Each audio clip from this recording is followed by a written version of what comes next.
both the SEC and the New York Attorney General's office to look into whether the pay package violated any laws, and both offices said they would do so. Any investigation is likely to focus on the way in which the package was approved and what influence Grasso had over board members. Jim Zaroli, NPR News, New York. General Motors says it expects big things in the next year and a half. Its targeted fourth-quarter earnings of $1.22 a share and reaffirmed expected earnings of $10 a share by mid-2005. GM says a push to consolidate more operations should help the company's automotive units become profitable. Nokia has raised its fourth-quarter outlook. The world's largest mobile phone maker says it will post better than expected earnings and sales in mobile phones in its ailing networks unit. On Wall Street, the Dow Industrials closed up 63, the Nasdaq closed up 22.5, and the S&P 500 closed up 6. This is NPR News. Support for NPR comes from the Robert Wood Johnson Foundation, supporting the Nurse Family Partnership, helping low-income first-time parents succeed in raising healthy children at nursefamilypartnership.org. It's 4 minutes after midnight, and this is WUSF 89.7, your NPR station and your place for jazz every night of the week. I'm Bob Seymour. Jeff Franklin's in about an hour, and for that hour, we will hear some of the long-awaited music from Richard Drexler and talk to the man himself, who is just in the process of releasing Signor Juan Brahms.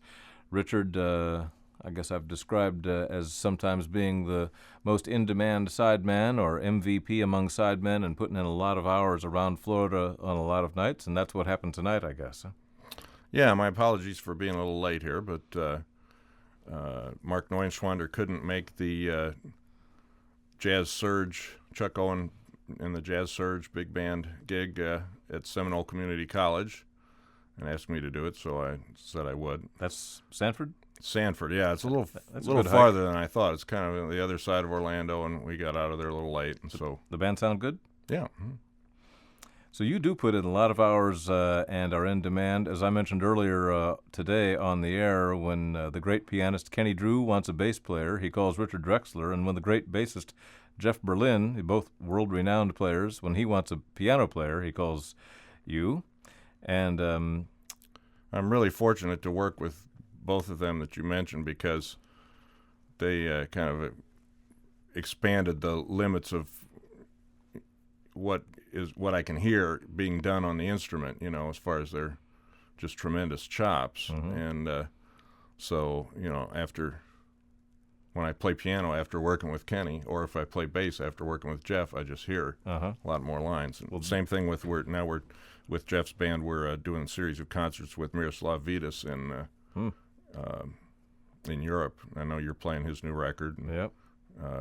Hearing him is equally an inspiration. Well, they are just two of, 23 different musicians make up your cast of characters on the new CD? 24. Yeah, 24? Counting me. And even, you and 23 guests. Mm-hmm. And I want to talk about the concept and some of the great people you have, in addition to Bob Mintzer, the saxophonist, and Marvin Stamm on trumpet, and Richie Zellin, and many others. But let's hear a tune and continue. And I want to talk about this highly unusual concept, too.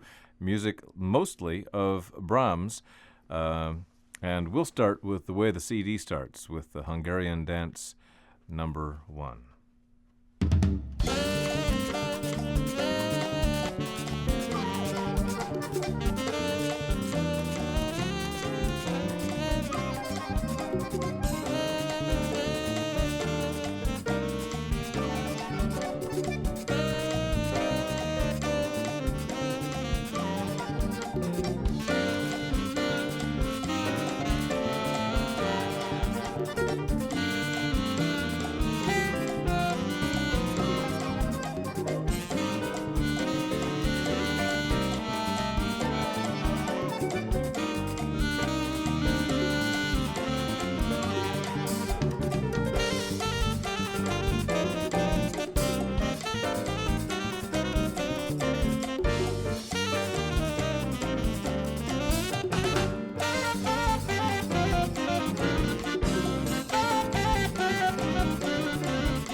That's the opening to the brand new CD, Signor Juan Brahms. Brahms music as it's never been played before by this great group assembled by Richard Drexler, who's with us here in the studio tonight at WUSF 89.7. I like that. And what a great cast of players we heard on that one, including the saxophones of Rex Wirtz and Mike Scaglione, Florida guys, Bob Mintzer, and Richard himself on piano, Jeff Berlin with some nice electric bass work on that, too. And Oscar Stignaro was playing the bass line under Jeff's bass solo. They're both on that track. John Jenkins and Craig Pachanik on percussion, along with the great Gumby Ortiz, who lives in the area. And a lot of Florida musicians. We'll hear George Allgaier on one track next. Richard, it's really done now? I guess. No more final mixes? What is it, something like... It's aged long enough. It's time to pop the cork. And was it something like 6 or 7 6.5 years? Yeah, All right. September 97. But in fairness, Oscar Stignaro started his album then, too, and he only released his about 3 months ago, so he just beat me. You're not doing bad then, yeah.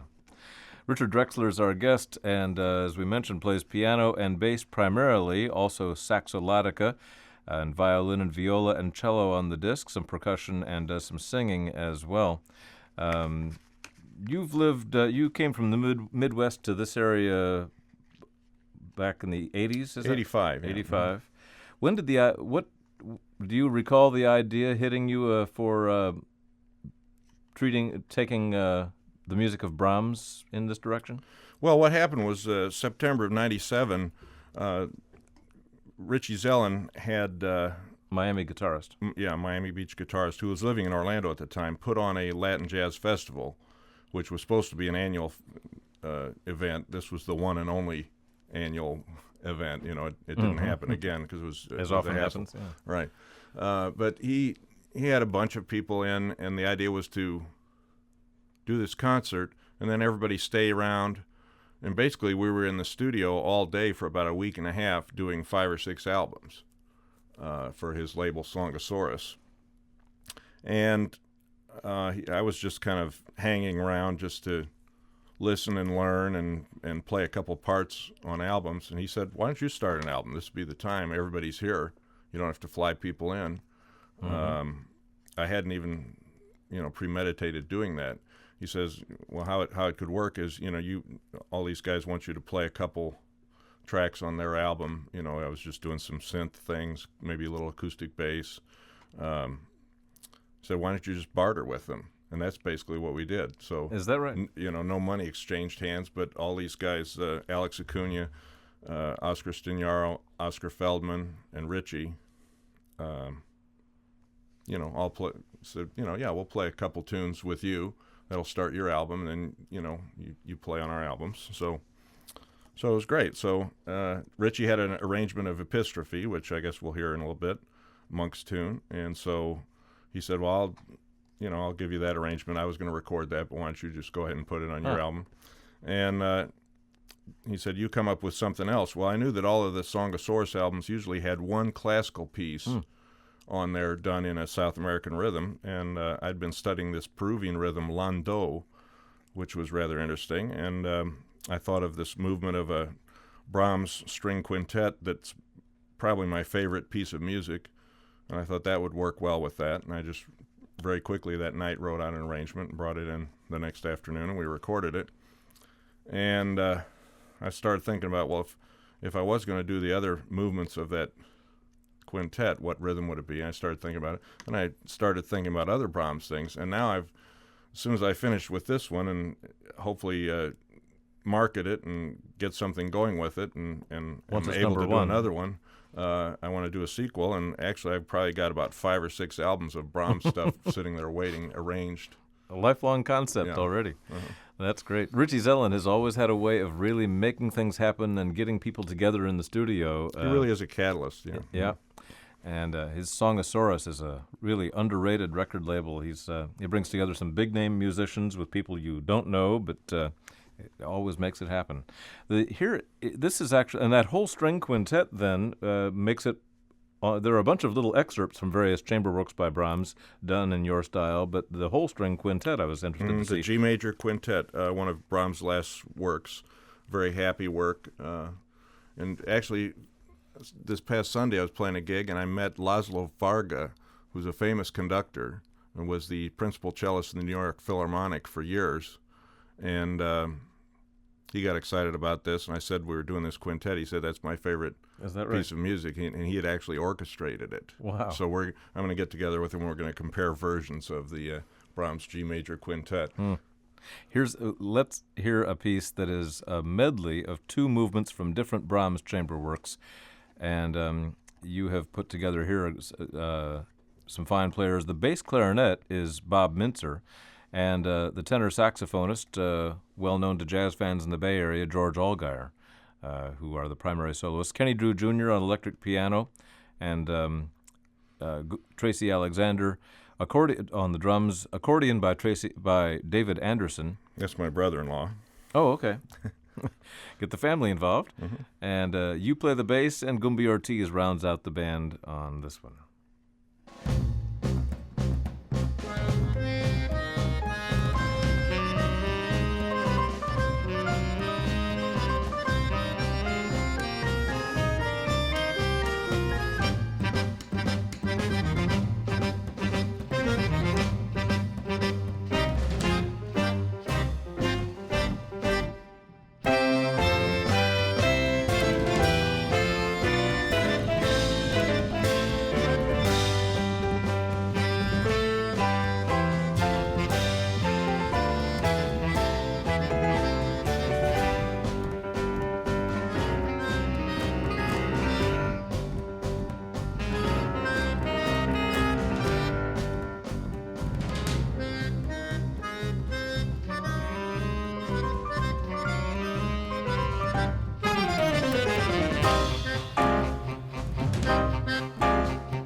Marvin Stamm played the flugelhorn, Kenny Drew Jr. the electric keyboard, Orlando Sanchez percussion with Richard Drexler the bass on this bolero treatment of a movement from the Brahms C minor piano quartet, and a couple of Brahms pieces in a medley before that with some great players and great playing. Richard again on bass, and we mentioned the horn players. Bob Mintzer on bass clarinet, some great playing there by George Allgaier, wasn't it? Mm-hmm. Yeah, unfortunately, George is not playing right now because he had a car accident when he was in a cab in New York, and he's not supposed to play for a while. Is that right? Yeah, so he's recuperating. Not only the tallest, but one of the best musicians in the Bay Area, so I hope he's he and coming Stanley along well. Turrentine, both about 6'8" or so. And again, we're featuring tonight on WUSF 89.7 Senor Juan Brahms, Richard Drexler's new and long-awaited release. We joke a little about how long it took, Richard, but boy, it sounds good. And I know you and Paul Richardson spent a lot of time in the studio working on this together. Yeah, this probably wouldn't even be out if it wasn't for Paul. He really helped out a lot. And, I'm sure everybody over at Media Central got tired of seeing me over there editing and running around, and but it was a lot of hours and a lot of work, I know, and with what we said, 24 musicians and sessions taking place over the years. A lot of work went into this, obviously. The concert will take place this Sunday at the Guerrilla Theater, and we have mentioned the band. There are some slight changes, you tell me, to the band that will be playing Sunday at 3 o'clock at the Guerrilla. Yeah, yesterday just some situations came up that Tracy Alexander could not make it. Fortunately, just today I hooked up Barry Smith, who is on some of the other Songosaurus records and has some experience playing these South American rhythms. He's going to play drums. Good. So John Jenkins will still be on percussion. And Richie Zellen cannot come up from Miami, so LaRue Nicholson will play guitar. You're doing fine there. Yeah. And then, of course, Jeff Berlin on electric bass, Mike Scaglione on raids, and myself on piano. So. And the Guerrilla is at 4419 North Hubert in Drew Park in Tampa. That's just west of Dale Mabry. And these concerts are sponsored by the Tampa Jazz Club at the Guerrilla, where Richard has been a sideman on either bass or piano so many times that it became a running gag. And finally, in the spotlight. No longer the bridesmaid. So what's with the lobsters? If you've seen Richard in performance or walking around the street late at night, you've seen the Mardi Gras kind of beads with the lobsters. If you've gone to richarddrexler.com online, you see that it's the home of lobster dance music. Even the one photograph of you on your website is sort of in the shape of a lobster, it looks like. But that didn't even occur to me that maybe that's what he was doing with that. Looked like a lobster to me. I've even seen you wear lobsters that flash when your name is mentioned. But, well, if I turn the button on, then they flash, yeah. Oh, you have to do something. Does this go back to a long ways with you? Yeah. There are also a lot of pictures of lobsters in the CD booklet. Whenever this subject gets brought up, one of the quotes I always bring up happens to be on this coffee mug that was sitting on the table right here in front of me as I arrived, which is evidently from the Dali Museum, picture of Salvador Dali, and his famous quote, "The only difference between myself and a madman is that I am not mad." And Dali kind of... Everybody else should be wearing lobsters? Is that the... Well, no, what happened was, I don't know, I started reading after Dali in high school, and his theories of genius, and he had what he called concrete irrationality, which were techniques of insanity that you adopt to keep the mediocrity of normal society at a distance from you. Everybody thinks you're crazy, but you're really not. It's a calculated thing. And so he valued obsession objects, as one of these techniques. Uh-huh. And, he was a great technician, but he wouldn't be known outside of a small circle of artists if he hadn't been so bizarre in his behavior. And everybody knows who he is, So it really was a marketing thing. But at some point, I guess I just decided to have an obsession object in emulating Dali, and I just gravitated toward lobsters because I guess, for one thing, as a kid, I had a kit that I'd put together. It was a life-size lobster with all these little parts. And plus, I used to go catch crayfish, which were like the smaller cousins of lobsters, and I liked them. And then it really kind of got out of hand. Some of the apocryphal stories about it, the highlight probably of the obsession was when I took a live lobster to prom as my date in high school in a shoebox, bought it a corsage, and it died right away.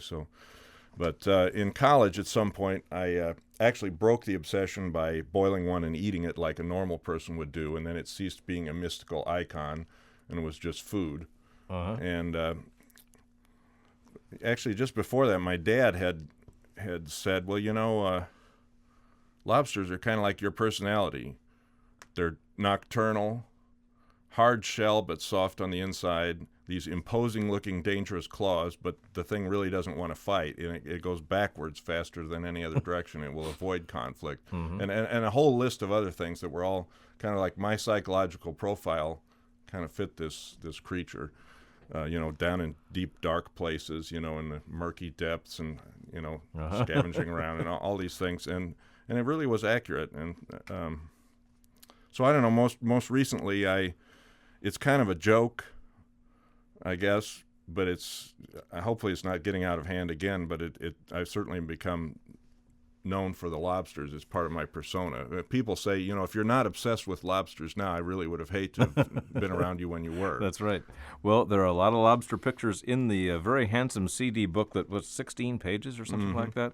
A nice booklet you put together. There are even pictures of Johannes Brahms holding a lobster. The magic of Photoshop, yes. And it's worth it as you said when I saw you the other day, people will be buying this for the booklet alone, even if they don't care for the music. Right. Well, this cuts down on people doing, illegal pirating of copies. That's right. Because they'll have to have their own booklet. You did some South American treatments of Brahms tunes that we've been hearing, and we'll try to hear more this hour. But you also did an unusual and South American treatment. Well, you mentioned it's Richie Zellen's arrangement of Thelonious Monk's Epistrophe. And half your band on this track was born in Peru. Right, and this was one of the September of '97 when Richie said, "Why don't you start an album?" This was one of the two tunes that started the album. So this was a long time ago by now, but it's a nice arrangement. It's a wonderful groove called a festeo, which is a Peruvian dance, and it's in a 12/8 rhythm. So that can be subdivided into 4 groups of 3/8 notes or 6 groups of 2/8 notes. So you can count it 2 different ways, and kind of the interplay with the instruments and kind of what's happening rhythmically in the solos in this is we keep shifting over back and forth from an emphasis where it feels like it's in 6 to it feels like it's in 4. Now, we've been hearing you mainly on bass, but you're the pianist on this tune, on including a solo piano intro.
back-to-back Monk and Brahms. That was a Brahms Capriccio, and before that, a Monk's Epistrophe, with Richard Drexler. Richard on the piano in typical style. Richard on the piano on the one we just heard.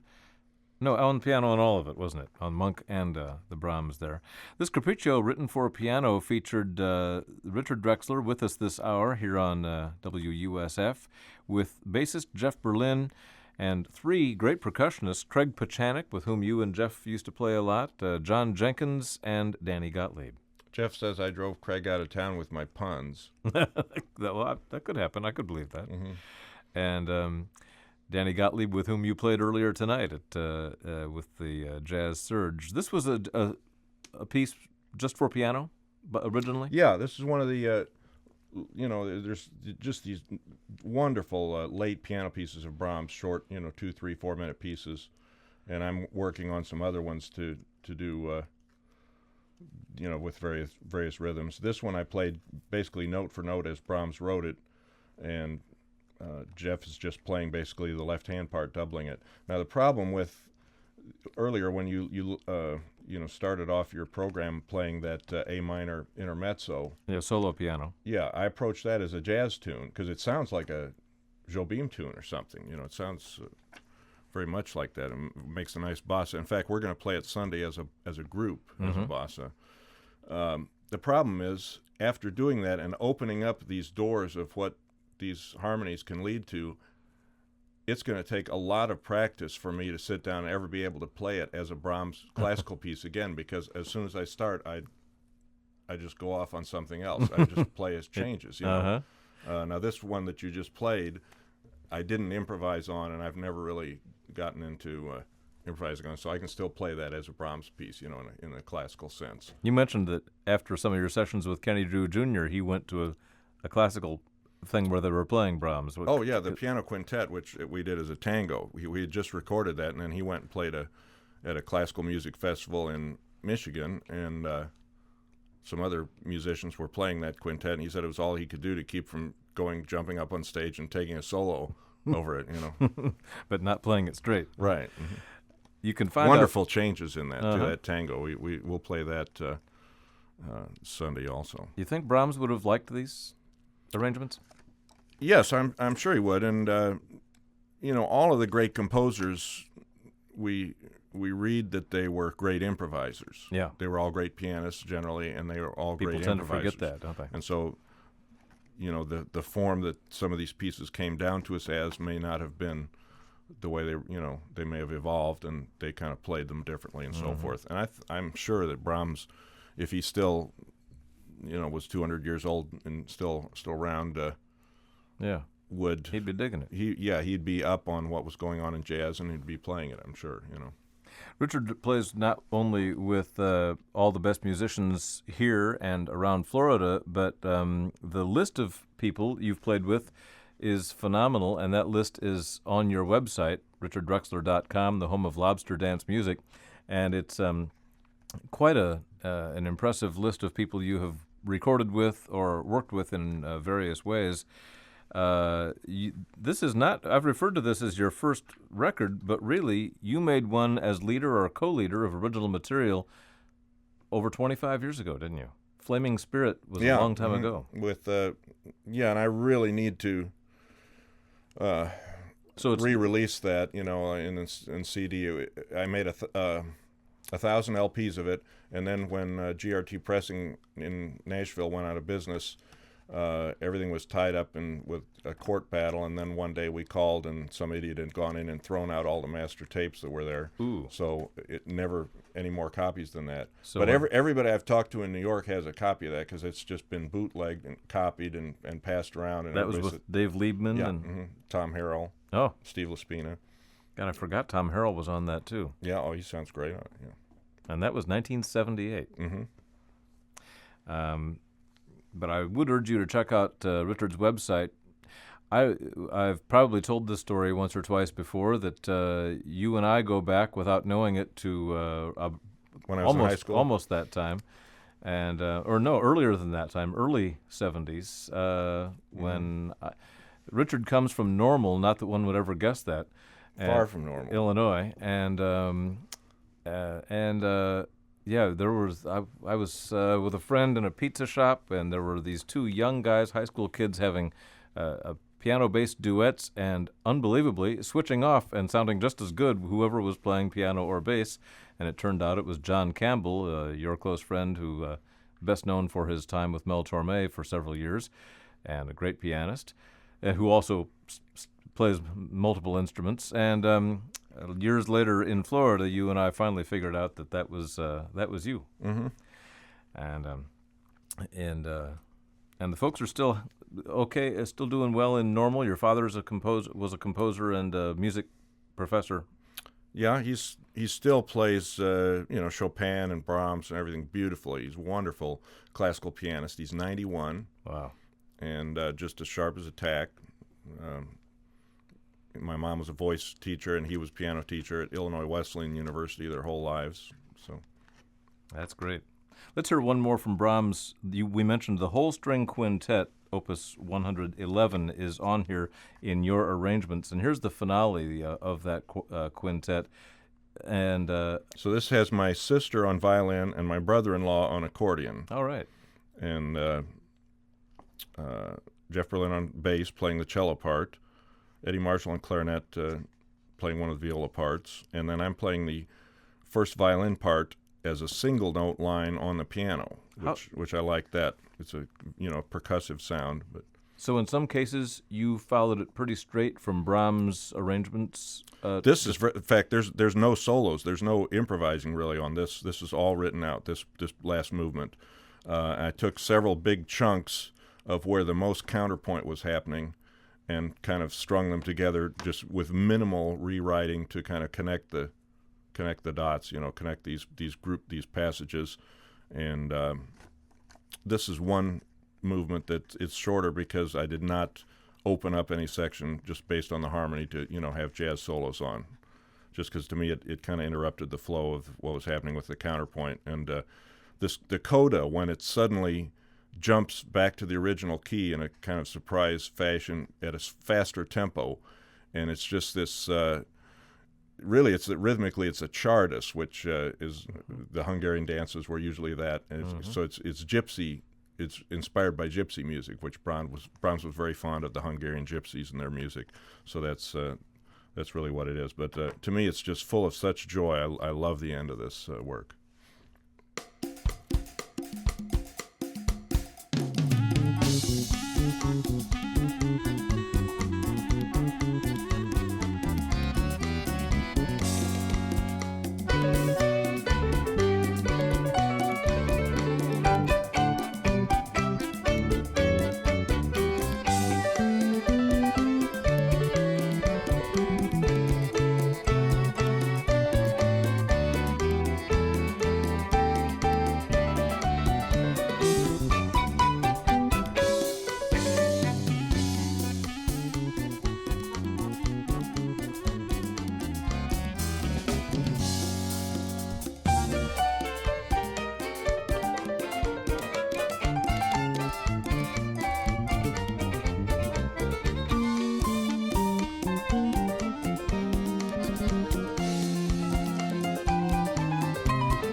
Beautiful.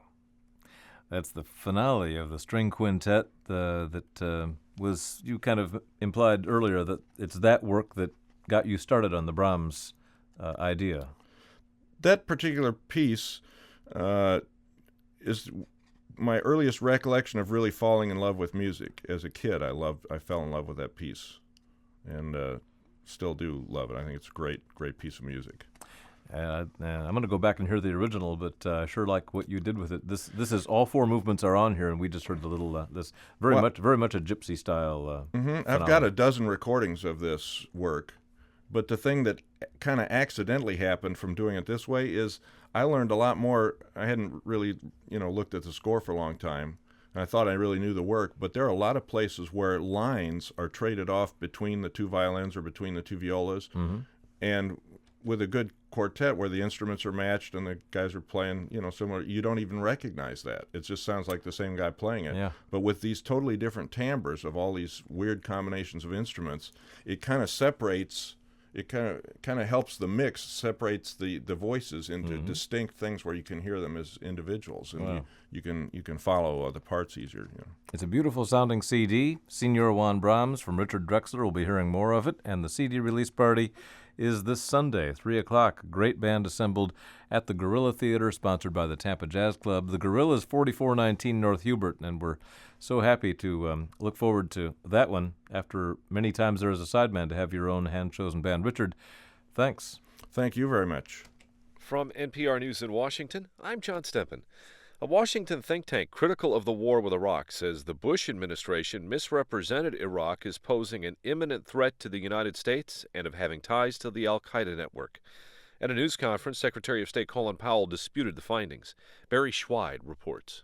The report issued by the Carnegie Endowment for International Peace said Iraq was trying to develop longer-range missiles, but otherwise was not pursuing weapons of mass destruction, and the report says there was no solid evidence that Iraq was cooperating with the al-Qaeda terror network.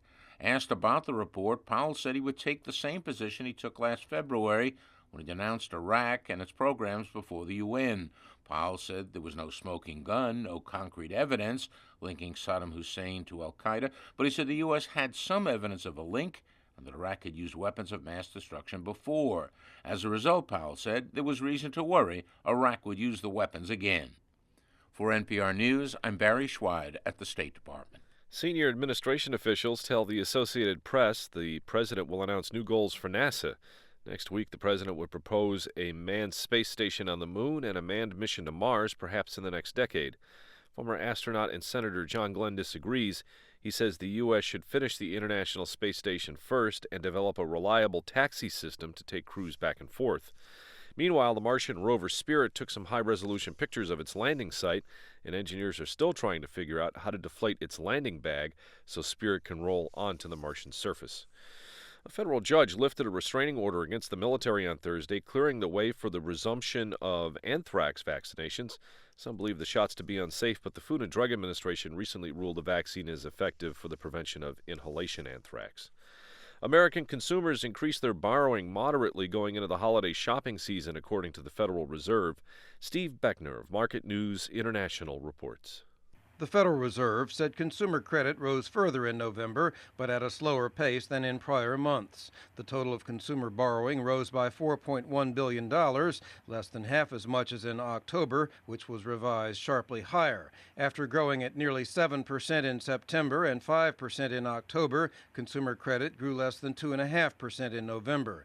As in earlier months, the biggest rise in borrowing came in the form of non-revolving credit, where increased auto sales drove up the total of installment loans with fixed payments by $4.6 billion, or 4.1%.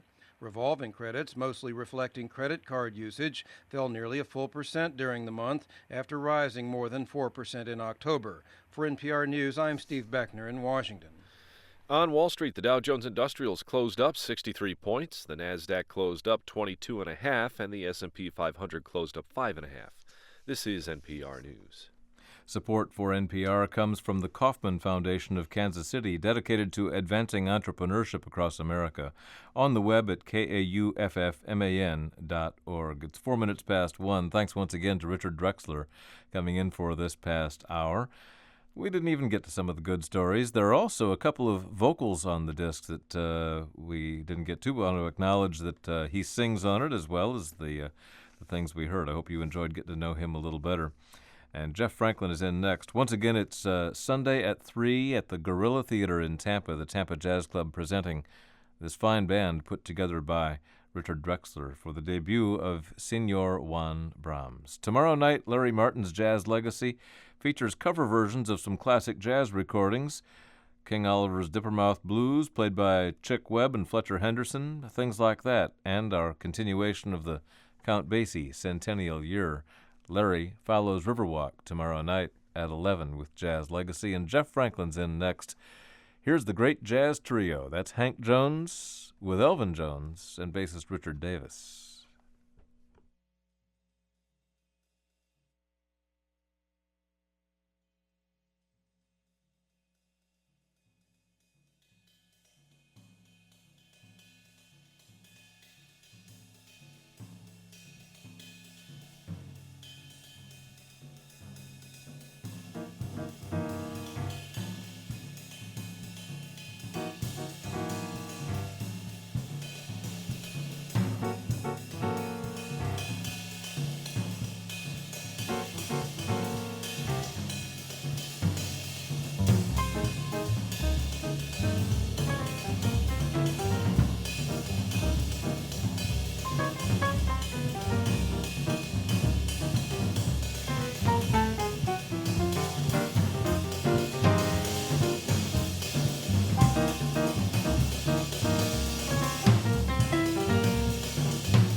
right, that should get you going. A little bit of Coming Home, Baby, a Vince Cineri rendition of that tune dedicated to Uncle Herbie Mann from Dave Valentin, heard there on flute, and Vince Cineri on the Hammond B3 organ, Bob DeVos there guitar, Buddy Williams drums, and Emden Riviera playing percussion. That's from a new album called Urban Paradise, courtesy of Vince Cineri.